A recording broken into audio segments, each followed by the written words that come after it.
Welcome to the Exam Room Podcast, brought to you by the Physicians Committee. Hi, I am the weight loss champion, Chuck Carroll, and here we are, 6 seasons into the show, and I cannot believe that our guests today have not yet been on the program. So today is the day it is finally happening. They are the medical masterminds behind Forks Over Knives, the producers of that wonderful film, more recently co-founders of the Whole Foods Medical and Wellness Centers, and they've got a new book out. They are already New York Times bestselling authors, but this latest offering, Wellness to Wonderful, talks about the 9 pillars for living healthier, longer, and importantly, I love this so much, with greater joy as well. And with that, we welcome Doctors Alona Pulde and Matthew Lederman to the Exam Room. It is so good to see you both. Thanks for making the time.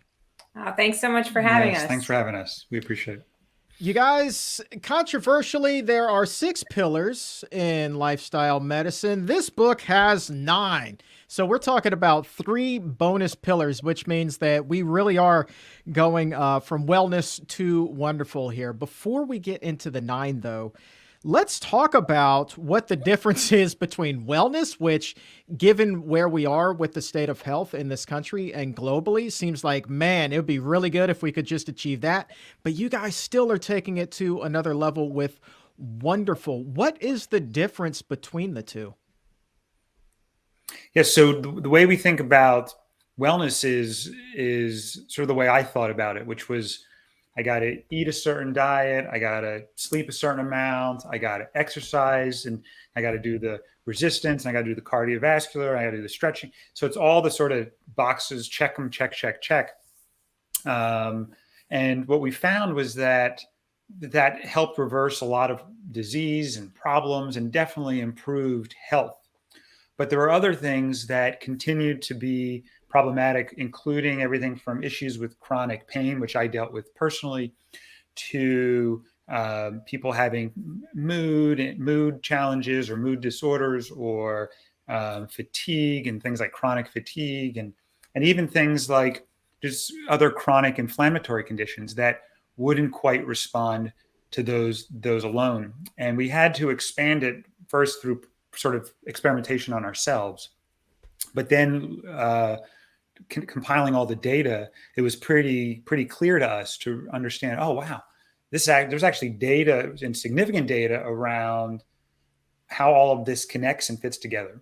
And that's where we came and said, we got to put a book together that outlines this. And then hopefully, just like 15, 20 years ago, it was, why are what are you talking about plant-based diets, right? And that was a little bit off, 15, 20 years ago. Now it's mainstream. We hope that connection and some of this other stuff that we talk about becomes mainstream, to the point that we like to talk about something called nutrition, lifestyle, and connection medicine. And I think if I were going to add just one thing in addition to all that Matt shared, would be that, we know wellness and we strive for wellness. I think one of the key things that prevents us from living in wonderful is the inability to actually sustain the changes that we're making. And so in Wellness to Wonderful, we really try and make it practical and easy and accessible, so that, and this is, like Matt said, this is experiential as much as it is evidence-based, where we have lived it and we have practiced it and we have pulled from that what works for us and what hasn't worked, saved you the hassle of having to deal with all that hasn't worked, and are presenting what we have found to truly work and take you through illness to wellness and all the way up to wonderful.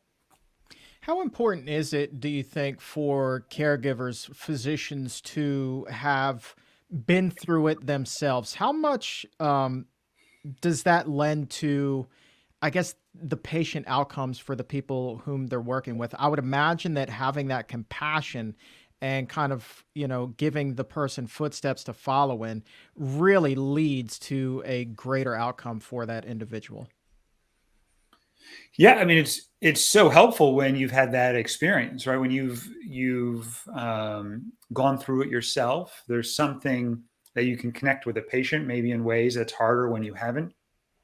But this idea of wonderful as the benchmark, right? Instead of getting back to your baseline or just focusing on checking boxes, which sometimes, in fact, I did this. You can do it with an intensity that actually stimulates pro-inflammatory markers, so that if you're intensely type A, I got to run even though I don't want to, or I've got to eat this way and I'm miserable, but I'm forcing myself to do it, or I got to get this sleep. I got to get to sleep. It doesn't matter. I got to get that intensity actually stimulates pro-inflammatory pathways. And we talk about that in Wellness to Wonderful. And what's important is that instead, if you back up even more, instead of just focusing on wellness, which is important, you focus on this, what we define as a physiological state of sort of this life is wonderful. Then what happens is all these other issues fall into place without that intensity, without those pro-inflammatory markers, without those stress hormones being stimulated, for example. So in other words, if you're eating a really healthy diet, and the doctors, to your question, the doctors struggle with this too. A lot of doctors we work with or talk to, where they're struggling at home with their connections. They're struggling with finding meaning and purpose in their work because they're forced to do things and spend 5 minutes with a patient, or to just give them pills that sometimes don't help with the issues, or often don't help with the issues. So the physicians are struggling with this, and you can sort of help them start to get that experience, and you can help them give these new tools, expand their perspective. And not only can they make their own lives more wonderful and their own jobs more wonderful, they can contribute to their patients in a way that makes the patient's life more wonderful, and the diseases get better, and they happen to stick with the diet that they were struggling with before, and they get the sleep they need, and they do the activity they need to. So does that make sense? I think there's a definite resonance, a greater resonance around those doctors that come from a space where they're practicing this lifestyle and can share an empathy, can have an empathic and sympathetic presence to a patient's experience. And in fact, there are studies that show the huge impact of a physician who comes with an empathic presence. Right. So there's studies that show, we talked about this in Wellness to Wonderful a little bit, that if you have a doctor that gets a high empathy score compared to a doctor that has low empathy scores, just the difference in their empathic connection with their patients affects the physical health of the patient. So to me, that was fascinating, right? So if you have high empathy doctors, their connection with their patient as a result, you'll find patients with, I think it was 29% better hemoglobin A1Cs. They had 25% of the patients were more likely to have an LDL, a low LDL, or a better controlled LDL. There was a 41% better or lower odds risk of having acute metabolic complications in diabetics. Microbiome improves, their tolerance of pain shifts. In other words, if you have a high trust relationship with your doctor, the patient feels pain from a stimulus that from that painful stimulus much less, significantly less than a patient with a low trust relationship with that same stimulus, though. So the same stimulus causes more pain if you have a low trust relationship with your doctor. Even the pain centers in the brain light up more when you have a low trust relationship with your doctor. So connection is so important for the physical health of the patient. That's key to take home. That's wild to me. Is you're talking of, and you guys are big on that word, the C word here, connection. That should be, uppercase, bold, italicized, underlined, you name it, for the purposes of this conversation. It really wasn't until I started delving into the book, and now with this conversation 9 minutes in, that I'm starting to understand just how important that connection is. And I was just reading an article in the Washington Post about a gentleman who lived to be 109, outlived his wife and at least a couple of girlfriends thereafter. And here's this guy, over 100 years old, still thrives on conversations, still thrives on talking to people and having friends and building these relationships. And through that, he's able to maintain what he credits. He maintained his physical health through that. Like, he just never slowed down. He never said, I'm 80 years old. I'm supposed to be old now. I'm 90 years old. I'm supposed to be sitting in my chair and just counting down the days. This guy's like 102 and out there washing a car in his driveway. I mean, does it still astound you, even with the research, just how much having that purpose or that connection in life can play to those physical things that you were just talking about? I think it's always super gratifying to hear examples of people living and experiencing that life. And it, you know, all of the research that kind of led to Wellness to Wonderful, um, it's just it's validating. So hearing someone actually live it, hearing someone actually experiencing it, coming from the place of, hey, from these connections, and you see that in like places like the blue zones, and where people focus on community and connection along with the other parameters of health, and they do experience not only health and longevity, but greater joy in living these longer lives. Yeah, I find it really fascinating. The data, there's some impressive data out there.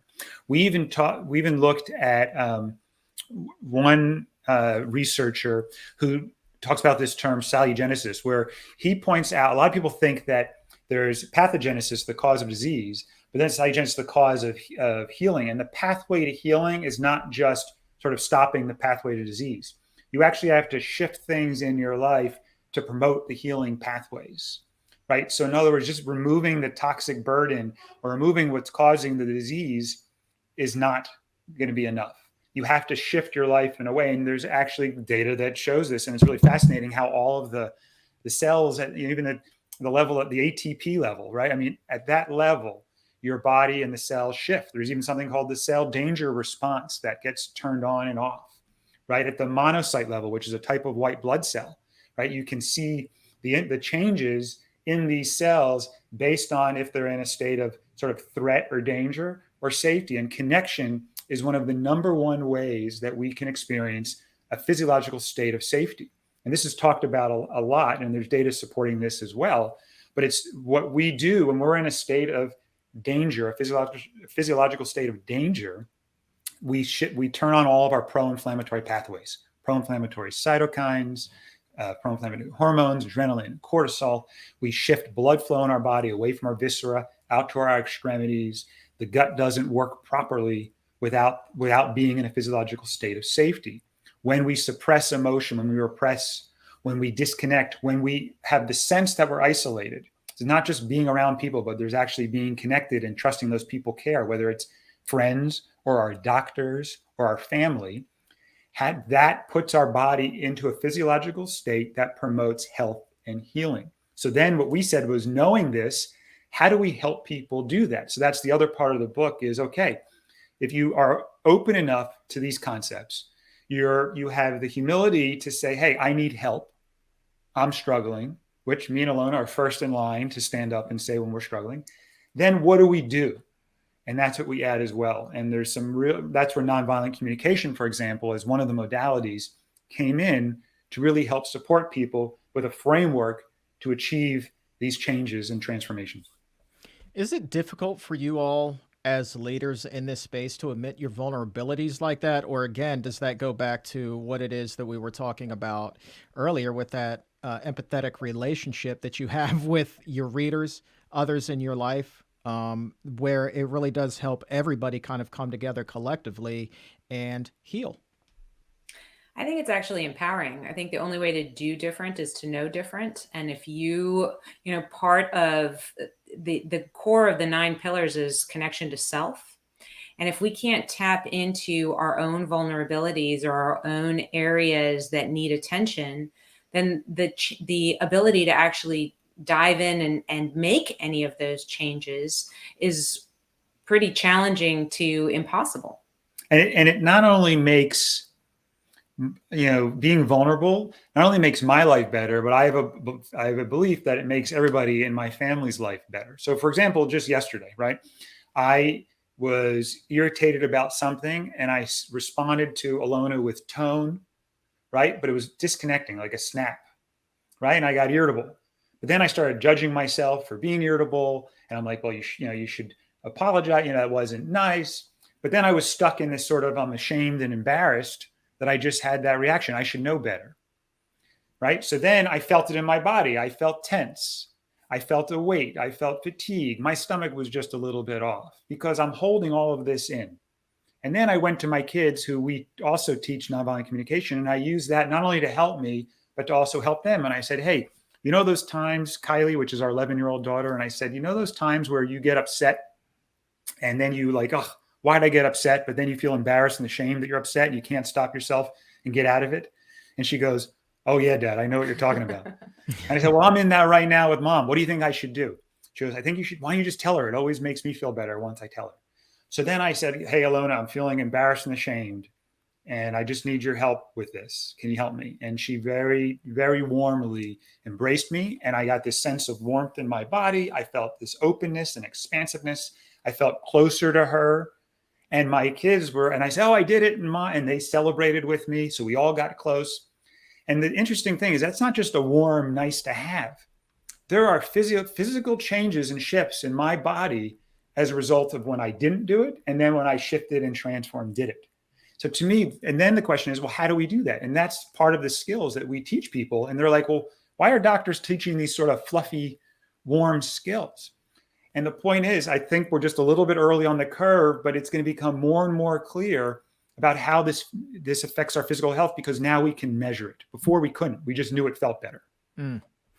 That's again, I mean, God bless you guys for just like putting that out there. I think that that's something that so many of us can relate to. As you were telling that story, I'm thinking about something that happened not too terribly long ago between my wife and myself. And you're right. Like every single time, I've gotten short with her or vice versa, it's not the most pleasant feeling in the world. And then I think back to this 109-year-old guy who had this wonderful, piece in the Post written about him. And another aspect to his life was like, he was just super, kind of laid back is how he was described. And he made it a point, and he would tell you about this if you asked him, is not to carry around that type of baggage, right? If you're feeling kind of down or blue or yucky about something, just like get it off your chest and move on, or look at it in a different light. Because he found out very early in life, there must have been some trauma in childhood that he did not like to carry that stuff around. And so I think that having discovered that perhaps at such a young age really did him well in terms of his physical health as he grew older. I guess my question is this. Can I say one thing about that? Because absolutely, to me, please. You just highlighted the gold of the blue zones. They were basically, Dan went and found these places where they just tended to do things that led them towards longevity, right? And then later we found the data to support why what they were naturally doing worked. And only part of it, right? The data is just as much as we know. I'm sure there's more as we're learning, right? The same thing with that guy. He just knew that, hey, if I get this out, if I get this off my chest, there's something that feels better. And that feeling better also happens to support longevity. Now we know there's studies on expressive writing. So in this guy, James Pennybaker, thousands and thousands of studies, right? If you go and write about what's stressing you out, but deep stuff where you're not going to share that with other people, you write it down for 15 minutes. I think the experiment was, at least the initial ones were 5 days in a row. And they just got out this stuff that they wouldn't tell anybody. It was never going to be shown to people so they could be free about what they're writing. All sorts of amazing changes happen, from heart disease markers to diabetic markers to doctor's visits. And this was writing for 15 minutes, 5 days in a row. That's one of the tools that we use because it's so powerful. But it's like, wow. And when you think about it, right, just getting it off onto paper. Now I have Alona, I have my kids, I have other people, but getting it out, that power, the damage of repression or suppression. That's the key, that's the other side. We repress and suppress and stuff and come in connection with other people in what we term artificial harmony, where we're not really showing up as ourselves because we're afraid of being vulnerable. We're in need of acceptance and belonging. And that really takes a damaging toll to our physical health. Right. It's just hard for people to put it all together. And I think that if there was one challenge of our book, is that we tried to make it as slim as possible. But there's a lot, right? I mean, it takes a lot to cause the level of disease that we have today. But you put it all together, and if you're patient and you really trust that this makes sense and intuitively you just want to go in that direction, then it doesn't have to happen overnight. But these are all the pieces that you need to put together that we define as getting to a state of life is wonderful. And there's all the tools that you need to get on that pathway. Now, there's some people that will say, oh, I already know how much I got to sleep. I know what I got to eat. Right. So, or things are fine with my wife and my kids. But when you look at like what we're talking about, really share, can you share authentically with your partner what's going on? Are you hiding stuff? Most people, if I ask them what percent are they keeping to themselves, not because they think their wife would be bored, but because they're worried about their reaction or their partner or their kid, they probably about 20% they still keep hidden, right? That takes a toll physiologically on your health. Right? In other words, the nutrition, right? Great that you know about what to eat, but if you're not eating that food, then there's reasons why. And to me, that's where the 9 pillars, they all support each other. So if you know what to eat, that's half the battle. The other half is, how do I get it into my mouth 3 times a day? Right. And that seems to be the $1 million question for so many of us. Let me ask you this, but we're talking about, as long as we're talking about like not keeping things bottled up, do you think that because the stereotypical male still somewhat subscribes to the whole strong, silent type, we don't open up nearly enough? We don't erupt like a volcano. We just kind of like swallow our feelings, right? Could that explain some of the age gap? Because what it is you're talking about with that physiological response, man, if you're swallowing those types of feelings for decades and just never getting it out, I would imagine, man, that can do some significant damage. Yeah, for sure. And even though you can have a whole family around you, you can still be alone together, right? We talk about being alone together versus together. If you're holding all of your feelings and emotions and your needs, right? We separate feelings and needs. If you're holding all of that inside, or you're suppressing your needs to try and stay in a relationship with someone else, all of that has a toll on your health. So it's important, though. Here's the key. This is where nonviolent communication comes in. A lot of people are like, well, I either keep it to myself to maintain harmony outside. We call that artificial harmony.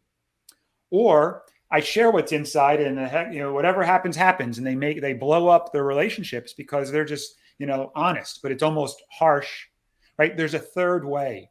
How can I become clear on what's alive inside of me and share it so that it feels like a gift to the other person? That's the beauty of nonviolent communication. Right on. And if you are able to share and really express yourself with this nonviolent communication, you don't keep it bottled up. You just you get it out, you send it out into the universe, and you go about and you lead. I'm sure you're feeling fancier, footloose and fancy free. Does that give you like a better chance at hitting that quote genetic jackpot, which I'm sure a lot of people think that anybody who lives to be 100 years old reaches? I mean, is that the code, in addition to getting enough sleep, eating the right things, taking care of yourself, building that connection? Like if you implement all of those, what are the odds that you would hit that genetic jackpot? Do we all have the ability to hit it, or is some of it still, you just do the best with what you were given? Yeah. And I don't know if the genetic jackpot is a particular age. I might reframe that and say the genetic jackpot is the time that we have, the quality of the life that we experience. And when you experience life is wonderful with however many years you have, to me, that's a jackpot. Because we can live to 120. And if we're miserable throughout that time, that's not really impacting our life in any profound, significant way, or we might not even want to live to 120 if we're traveling down that path. Right. And we do believe that the genetics loads the gun and the environment pulls the trigger. So whatever your destiny is, whatever you want to call it, you're going to, everything that you do that makes life less wonderful is taking numbers off of that. So to me, I don't know what your number is, but I do know that you're getting in the way of achieving that number if you don't tend to these 9 pillars. And here's the thing, though. Think of these 9 pillars as like 9 beautiful children. They're never going to be okay where you can just walk away from them and everything's fine now and everybody's happy. It's this dynamic, crazy roller coaster of life and we're constantly aware of them and we're tending to them and we're caring for them. If that's the way you think about it and you're checking in every day, you don't say, oh, I checked, the pillars are good, I don't have to check in again. The kids are good. Every day. I mean, with our kids, sometimes it feels like every minute we're checking in with them to make sure, hey, how you doing? And then it's like, well, where do I focus first? They ask us for those answers. And I said, that's like telling me you have 9 kids and asking me which kid do you take care of first? I'll say, well, what's happening with your kids? And they'll say, well, one's falling down the steps and one needs help with their homework. And I'll say, let's focus on the kid falling down the steps. And then we'll go worry about the kid that needs help with homework. If that's how you look at your 9 pillars and you're checking internally like you do with your children, you're on the right track. But if you're looking to me to tell you what to do and which pillar needs the most attention, you're still looking externally versus internally for your direction. And we got to shift that paradigm.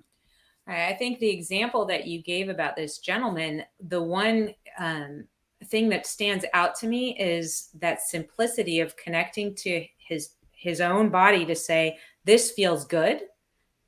And this is a weight I don't want to carry. This doesn't feel good. And allowing that to kind of gauge those decisions as he moved forward. What is internally feeling good and what doesn't? And so when we start there, when we're connected to others and we continue to be motivated to then expand that. So, making the decisions that promote healthier eating, wanting to be active and move, wanting to promote better sleep because it feels good to do so. Yeah, this guy, I will send you guys a link to this article. I mean, it just blew my mind. This is a guy, like I always use the term on the show here, #goals. Like this guy, I was like, I want to follow in this gentleman's footsteps because clearly he figured it the heck out. So that's pretty cool. The thing though, that I want to talk to you about here is I love the way that you were able to just kind of triage things there and talk about, well, what is in need of the most attention of those 9 pillars? One of the things I was going to ask you is is it possible to rank which is the most important? But it sounds like it's going to be a little bit different for everybody depending on where they are at a particular time. Would I be correct in assuming that? That's exactly it. You just nailed it, right? And we've been on a lot of podcasts where people say, where do I focus first? What's the first pillar? What's the most important pillar? What are the top 3 things I got to do to have a wonderful life? All of those questions, you see how that's that model, that framework we're trying to turn around here. I think also, having said that, because sometimes it feels weighty. Oh, I have to tend to all 9 pillars and give attention and try and figure out which one is most important. There's a beauty in the integration of it. Our model is kind of an infinity loop. And when you make positive changes in one area, you start seeing the ripple effects in all of the others. So for example, somebody who is disconnected from their family and feeling really stressed out and really bothered and suppressing and repressing is most likely having, unable to sleep. Their mind is worried about all of this disconnection. They're not happy. They're not sleeping. And, studies show that again and again, that when you don't get enough sleep, you also make significantly less healthy food choices over the course of the day, eating many more calories than you would if you got sufficient sleep. If you're tired because you didn't get that sleep, because you're disconnected from your family, you're not going to be motivated to move. Now you take the reverse. Now I'm finding a way to connect to my family, to find those positive changes. Oh, I'm expressive writing before bed. I'm able to sleep. Now I'm making the healthier food changes that get me motivated to also move. So it just shows how they're also interrelated. Right, and we sort of subgroup them. If you look at our Essence of We Heal, the diagram, there's self in the middle, there's 4 on the left, which are your internal world, and then there's 4 on the right, which is your external world. And if you think self, to me, is there's 2 steps to the self, and that's where we tend to start, which is, one is regulating your nervous system, getting out of fight or flight, which a lot of people are living in chronically now, right? Regulating the nervous system, getting from that physiological state of threat to safety. And then once you're feeling safe, then you can tune in and say, well, what am I feeling? What are my needs? Right? And then that's important, right? Needs are, hey, I'm feeling anxious. I'm really needing to feel more secure. I'm feeling hopeless. I'm really needed more inspired and have more meaning and purpose in my life. Okay, so that's tuning in now. What's going on? Now, how do we start to get some energy in our internal world to resource ourselves a little bit more, give ourselves the fuel of nutrition? That's another pillar, and sleep and activity and play. So those are going to all resource you. So now you're not only connected to yourself, you know what you're needing and feeling, you're energized, you got fuel to now go to the external world and connect. And that's with your family and friends, your work, spirituality, and the natural world, all of the life on this planet.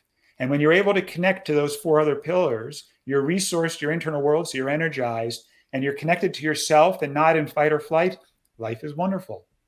That's when not all these diseases start to improve in that state. So you don't have to focus just on the diet, you focus on all of this together. Does that make sense? Yeah, it does. And an analogy I like to use is, I mean, the show 99% of the time focuses on nutrition. And when the experts come on, a lot of them, they can't stand this, what they call reductionist type of question. It's like, focusing on one thing, like hyper focusing on one thing, like that's going to be the thing that is going to magically cure everything that has been ailing a person.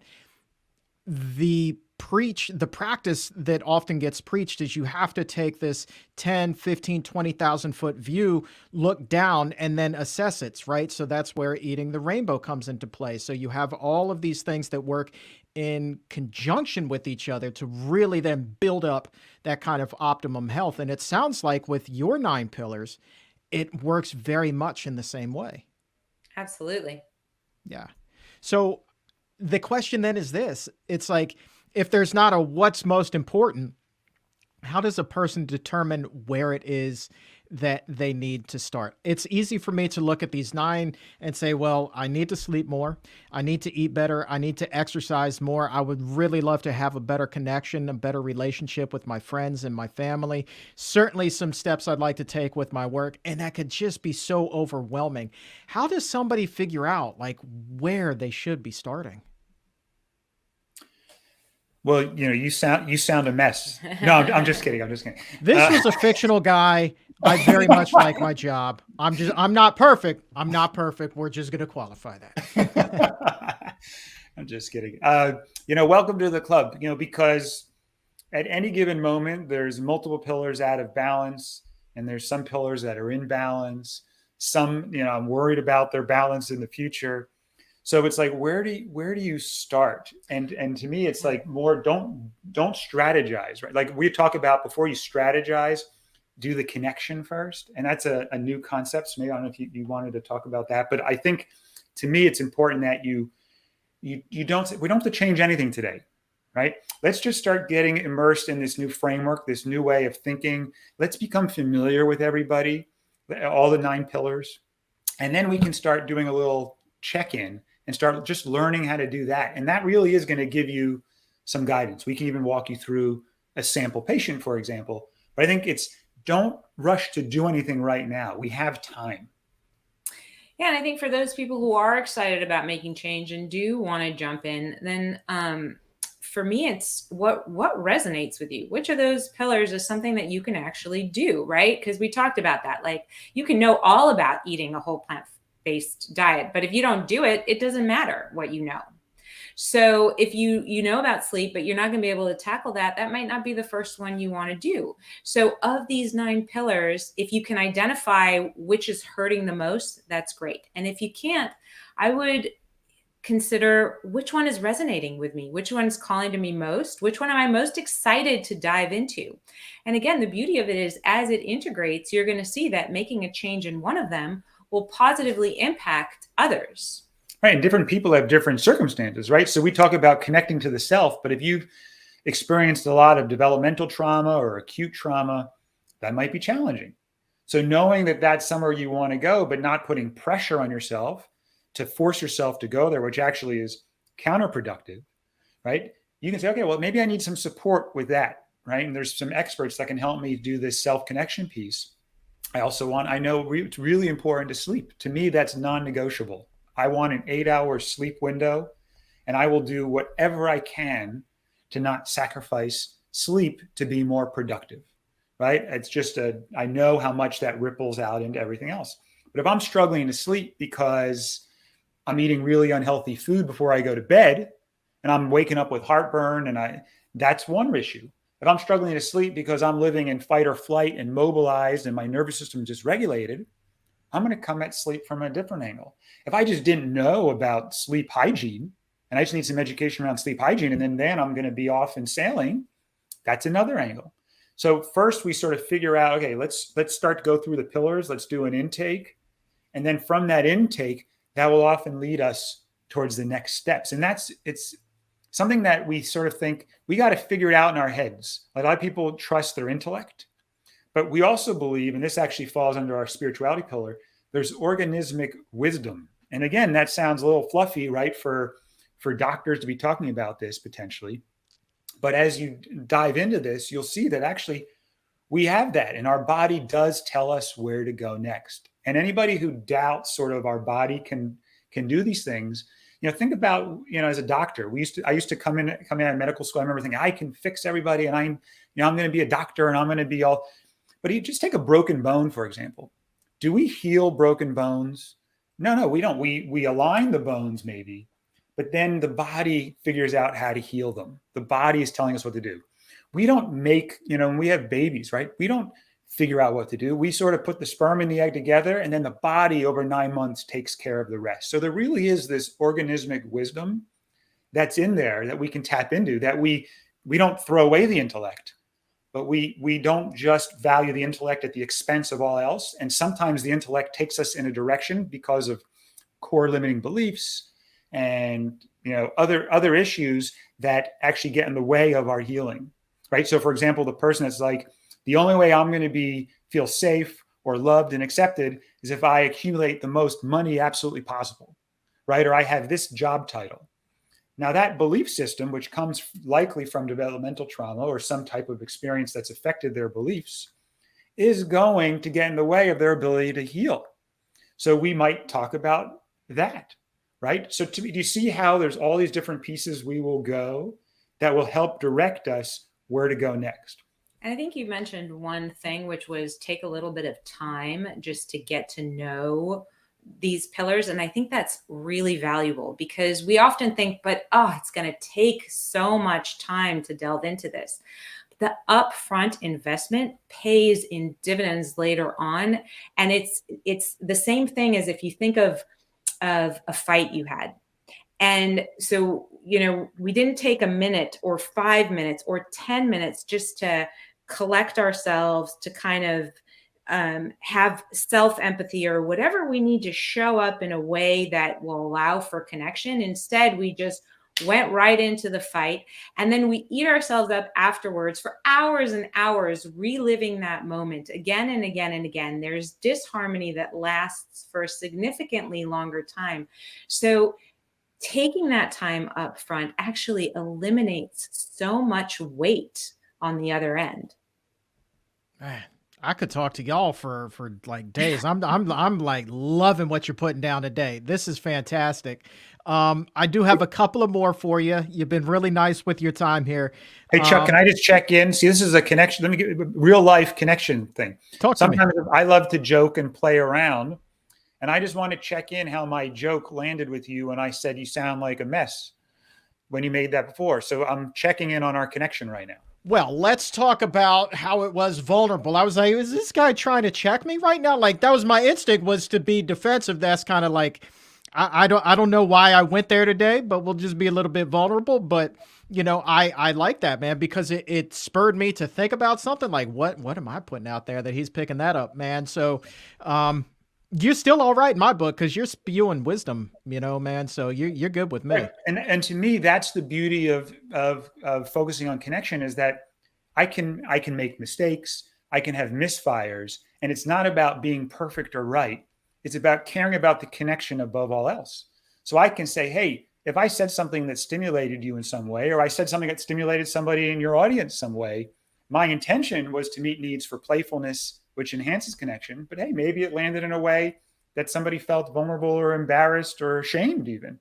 And it doesn't mean I did something wrong. It just means, I care about you too. And I just want to connect, and I can repair right? I can clean up my mess and I can repair the connection.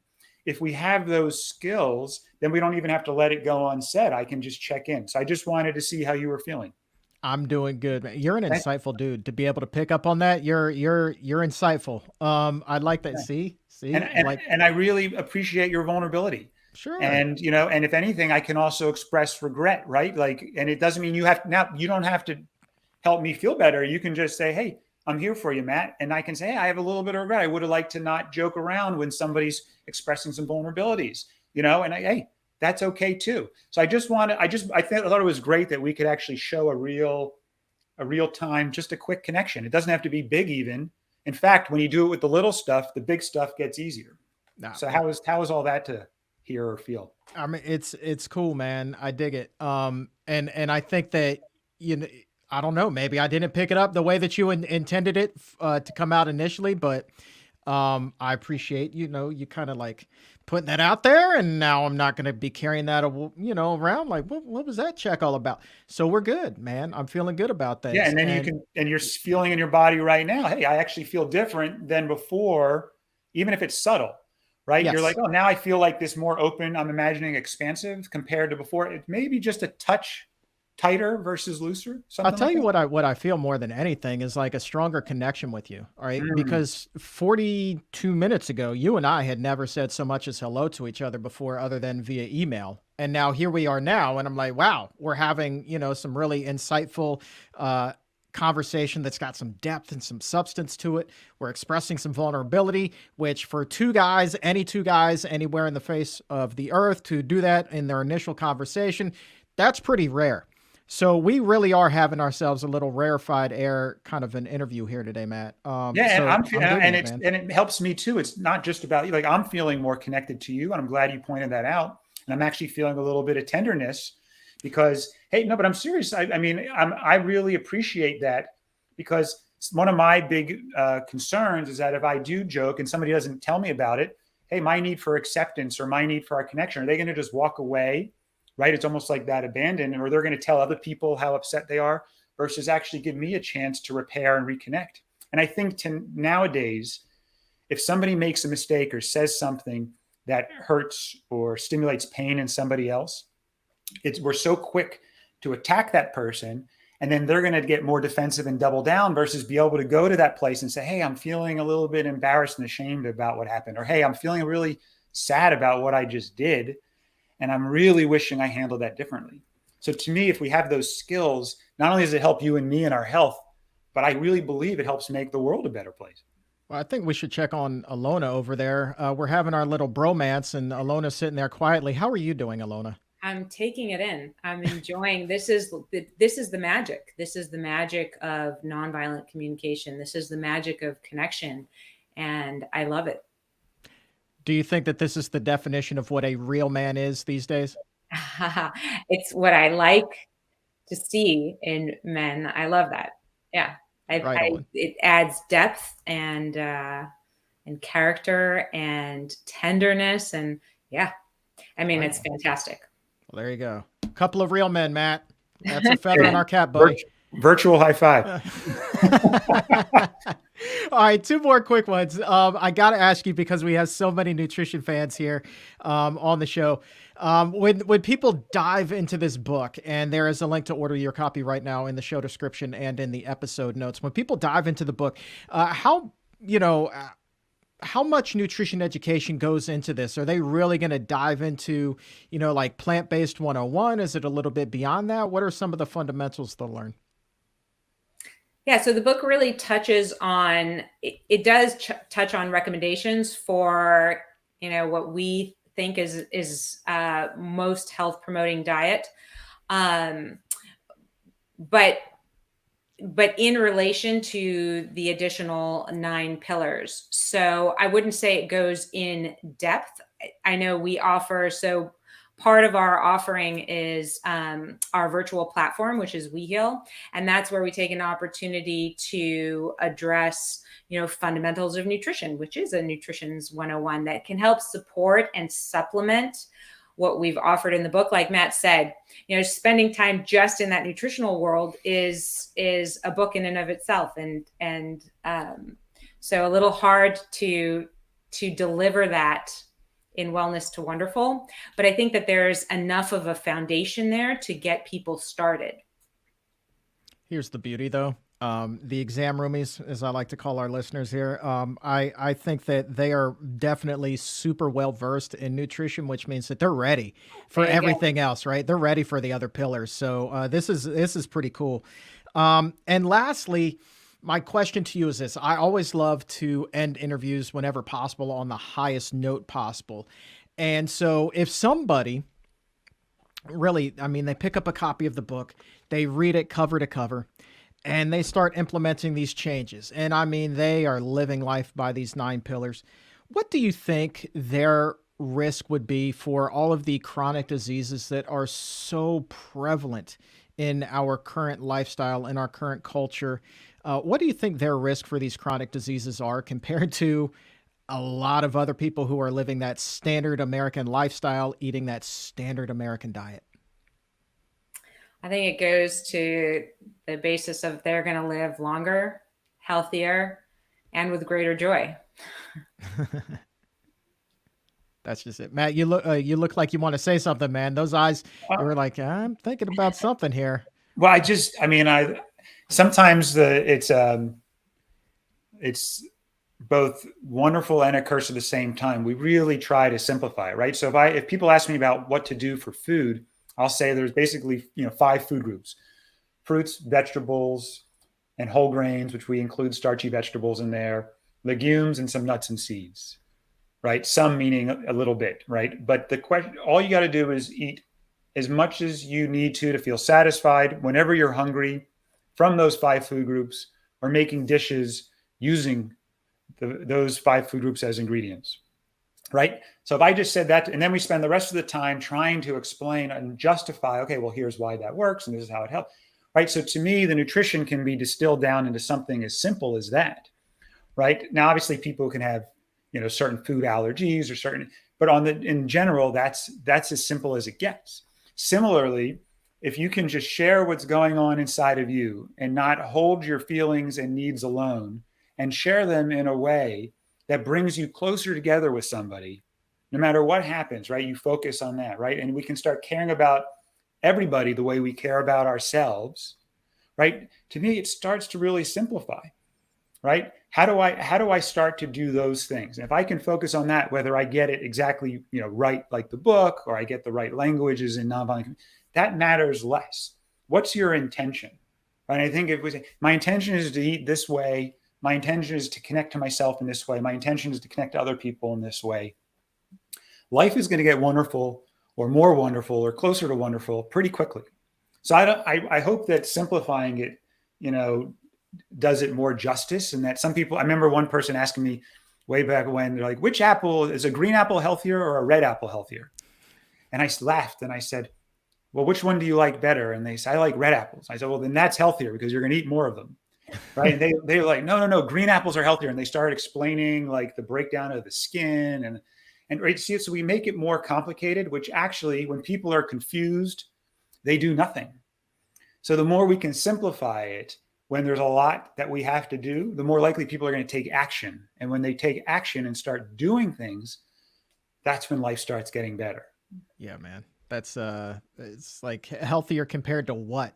Compared to the majority of things that a lot of us eat. I mean, come on, you can eat whatever apple you want. Keep it simple. Don't overthink it. It's a lot easier and it's less stressful too. So and that all goes to self-care, and that's just one of these amazing 9 pillars. And I mean, Matt, Alona, you guys are just fantastic. I would love to bring you back. I feel like there's so much more that we could delve into here, but we got to wrap things up for now. But congratulations on the release of the book, Wellness to Wonderful. There's a link to pick up your copy right now in the show description and in the episode notes. Thank you both so very much for your time today. This has just been absolutely fantastic. Oh, thank you so much for having us. Yeah, thank you, Chuck. It was a real pleasure.